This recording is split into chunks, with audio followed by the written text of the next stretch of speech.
Entonces, una especie de violencias sucesivas, y esto que es tal vez lo más complicado, una especie de rupturación y discontinuidad de las costumbres y sobre todo una especie de ruptura con el arraigo al territorio. Y también, por consiguiente, la dificultad de estar en él, en el territorio. Por eso también las ciencias sociales incorporan recientemente el problema del territorio en sus debates, ¿cierto? Todo es territorio ahora, ¿no? Y a mí me gusta que pase así. El territorio no es igual a tierra, como dicen por aquí, quien tiene tierra no necesariamente tiene territorio. Pero el debate del territorio me parece que es una cosa importantísima. Y la derivación dilemática es el desarraigo. Los que venimos de la zona rural y que nos hicieron el entierro del ombligo, tenemos dificultades. Yo soy de un pueblo del Cauca, que nos dolía mucho no poder regresar los fines de semana. Porque como yo siempre digo en todos los escenarios, el único lugar donde realmente somos importantes es el pueblo donde nacimos. Y nos dolía mucho porque no podíamos ir. Uno hacía una cosa de estas en una universidad donde yo trabajo, y al fin de semana que uno iba a visitar a la familia, a los amigos de la infancia, lo esperaba al frente de guerrillero para decirle qué es lo que está diciendo usted en clases, que nosotros hacemos uso del terror trascendente, y uno sentarse ahí a dar una clase. Por fortuna escuchaban antes de disparar. En este país casi no se conversa, primero se dispara y luego se intenta conversar con los que quedan. Por eso algunos dicen que al final de la guerra el resultado es dramático. Vencidos y vencedores se sientan a conversar en medio de las ruinas. Y la guerra tiene otra derivación dramática, como yo siempre digo también, en la guerra como en el amor, tarde o temprano terminamos pareciéndonos al enemigo. Haga memoria sobre el amor, pues para no ser el asunto de la guerra. Uno termina pareciéndose ahí para agradar, ¿cierto? Uno emerge en los años 50 y 60 como una guerrilla contra estas cosas y luego paulatinamente se va volviendo igualita. En la guerra como en el amor terminamos pareciéndonos al enemigo.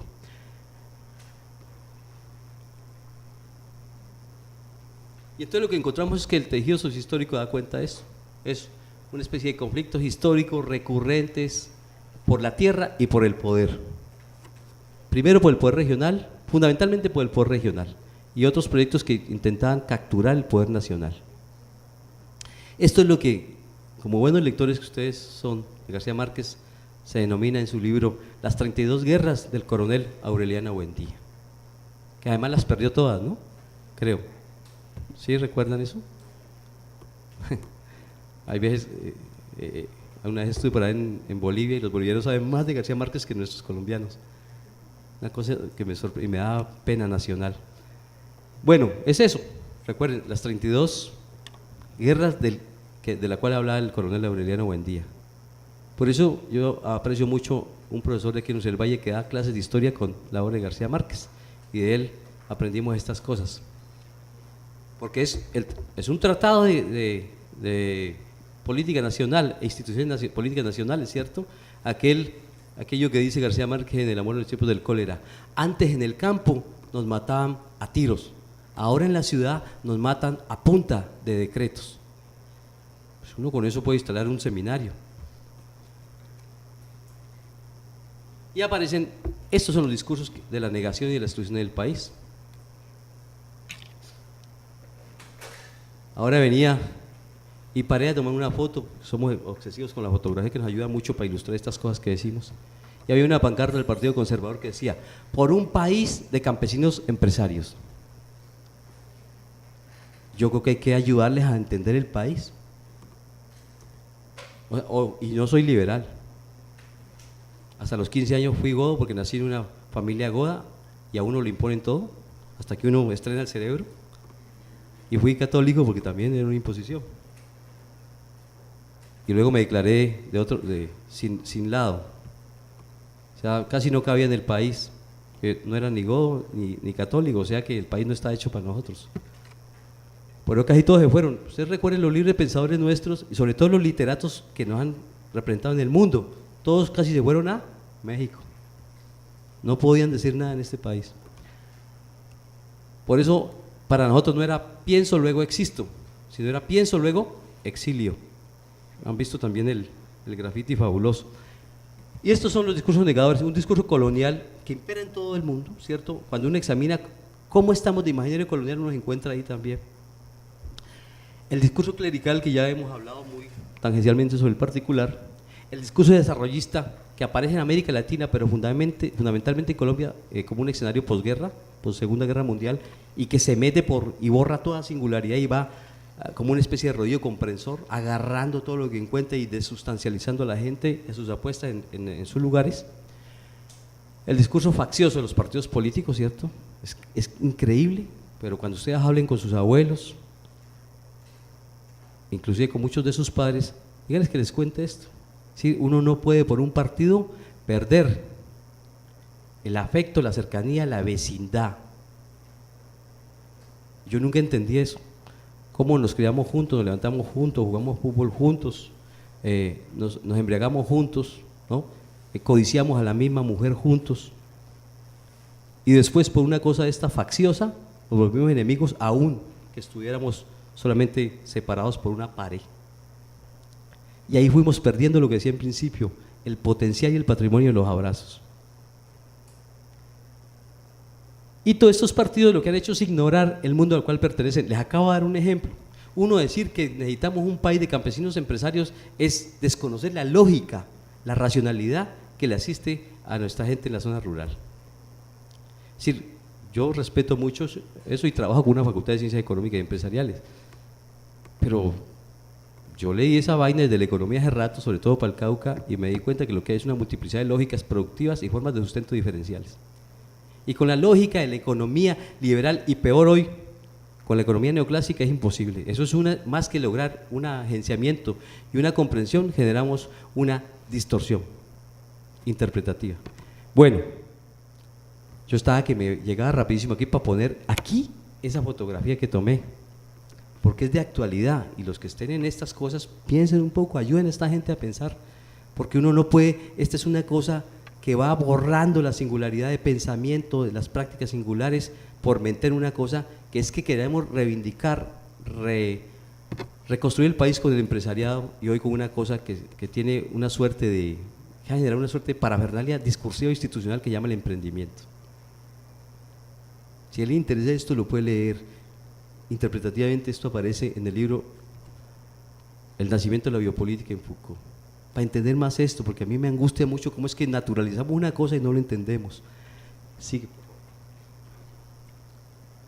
Y en Colombia está atravesada por este itinerario, por este horizonte evangelizador, civilizador, desarrollista y de democracia de mercado. Y aquí se naturalizó la idea de que la democracia de mercado es buena y que existe una economía de libre mercado y que todo depende por las fuerzas del mercado, una especie de espíritu santo económico que determina todo. No hay economía libre de mercado, alguien pone las condiciones. Voy a colocar un ejemplo que siempre digo en varias partes. ¿Quién pone los precios de los autos usados y nuevos? Pues Klopatowski, que tiene una revista que se llama Motor. Y esto se ha ido naturalizando. Tenemos que desarrollar, modernizar, urbanizar, y ustedes saben el dilema del urbano que tenemos hoy.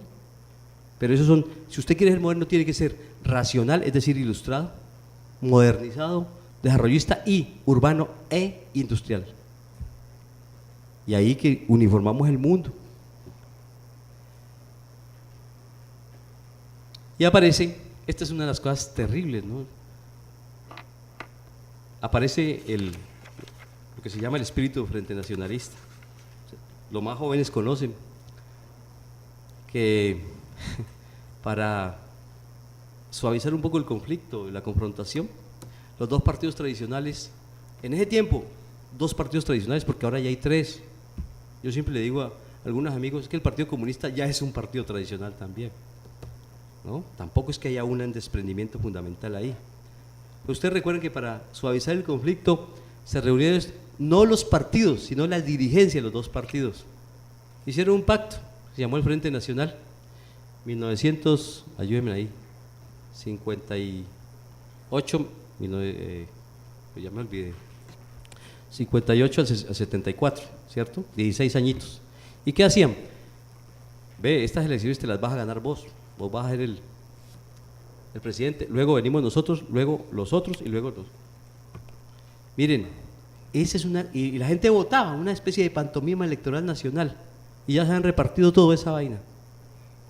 Luego nos dimos cuenta del trasfondo de eso, e hicieron un pacto pues por allá, y eso se fue desvaneciendo. Ojo, los que intenten profundizar en esto, cada gobierno del Frente Nacional creó una guerrilla, cada uno, no lo recuerdo exactamente, pero cada gobierno, cada presidente creó con sus prácticas una guerrilla. FARC, bueno, no recuerdo quién estaba en el primer momento del Frente Nacional, LN, EPL, y cuando con esa cosa de la NAPO en el 70, con este señor conservador, se creó el M19, una guerrilla distinta, urbana, sensacionalista, medio guevarista y todas esas cosas. Ese fue el milagro de ayudarnos a parir 4 grupos. De los 4, 2 fueron guerrillas de tercera generación, de segunda generación, que se desmovilizaron. Pues si ustedes preguntan en qué terminó el EPL, ustedes encontrarán que un montón de facciones, ¿no? Yo tuve el privilegio de participar en la desmovilización del Quintín Lame en el Cauca, que fue más o menos lo mismo. Hay una especie de frente nacional, de espíritu frente nacionalista en la nación y pervive hoy. Y por tanto, el sistema tiene una especie de espíritu frente nacionalista, más o menos por ahí está. Mire, hasta la legislación, ¿no? ¿Qué pasa si usted crea un partido y no logra los umbrales esos mínimos? Pues desaparece, ¿no? Y lo mejor es que usted se plegue a uno de los convencionales porque podría tener más posibilidades de agenciamiento. Y las prácticas serían estas, la práctica de la sectarización, del sectarismo mejor. El sectarismo nos habita todavía, se agita mucho en estos tiempos preelectorales. Si ustedes van a los pueblos observan eso, en los pueblos la gente se vuelve enemiga coyunturalmente, por coyunturas electorales, y luego olvidan porque generalmente en la fiesta del triunfo de alguno vamos todos. Recuerden ustedes que uno de los instrumentos para paliar la angustia nacional ha sido la fiesta. Y eso también hay que leerlo, la fiesta, la música, el arte. Por eso ustedes ven ese esfuerzo importante que han hecho los jesuitas por poner en imagen esto del desplazamiento. Y uno ve los desplazados que van desplazándose con su dolor, pero van con sus tambores, sus guitarras, sus flautas, como una especie de paliativo contra la nostalgia, contra la desesperanza. Polarización. Cuando nació el polo democrático yo decía, pero ¿por qué le ponen polo? Eso debe venir de polarización, y efectivamente venía de ahí. Y ya lo mencioné, lamentablemente se ha ido desvaneciendo el privilegio, el patrimonio de la vecindad. Y bueno, y ahí se construyeron los adversarios que nunca se pueden ver, porque el otro, si es diferente, deviene en enemigo. Y entonces parece que nos asiste una suerte de convicción colonial o neocolonial hoy, ¿no? Y una especie de dictadura de estas 3 cosas. Hay una dictadura de buen gusto, porque también tomamos todos los arquetipos, hasta estéticos, ¿no? El arquetipo estético femenino es un legado moderno colonial, se llama 90-60-90, hasta ahí. Y todos los arquetipos los hemos tomado. El arquetipo en la academia se llama ilustración, como si la otra gente no pensara por fuera del eje de la ilustración. La dictadura de las buenas maneras, ¿no? Ahí hay un imperio de las buenas maneras en todo sentido, en la estética, en el vestido, en la mesa, una especie de imaginario colonial terrible. Ya se imaginarán cómo me comporto en la mesa entonces y cómo me he visto, pues así como me ven aquí. Siempre me da pena en las universidades privadas porque digo, uy, ¿será que si me van a dejar de entrar? Sobre todo las de Bogotá, porque si esto es lo que adoptamos. Y las buenas maneras y las buenas familias, ¿no?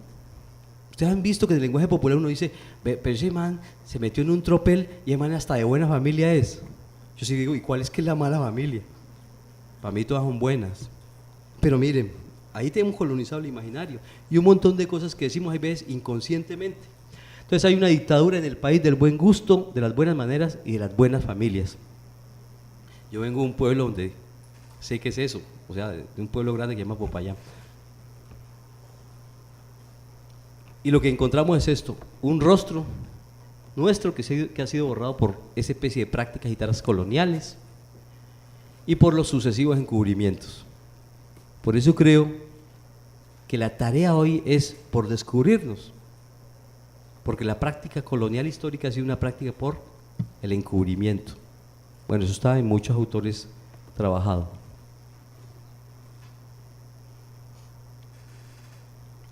Y una de las cosas más terribles es esto, se nos fue devaluando la vida, se nos fue depreciando la vida y fuimos despreciando la vida. Y se naturalizó, se hizo normal la idea de que la vida se puede prescindir. Usted puede terminar con cualquiera, usted puede acabar con la vida de cualquiera.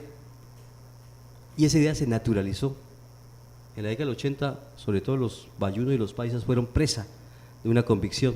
Es que uno podía tener todo a los 22 años, a los 20 años. Automóvil, apartamento, 10 mujeres. Un legado del modelo narcotráfico perverso. Por eso todavía la gente no quiere estudiar. Aquí todavía no es importante estudiar. Es un legado de este tipo de modelos.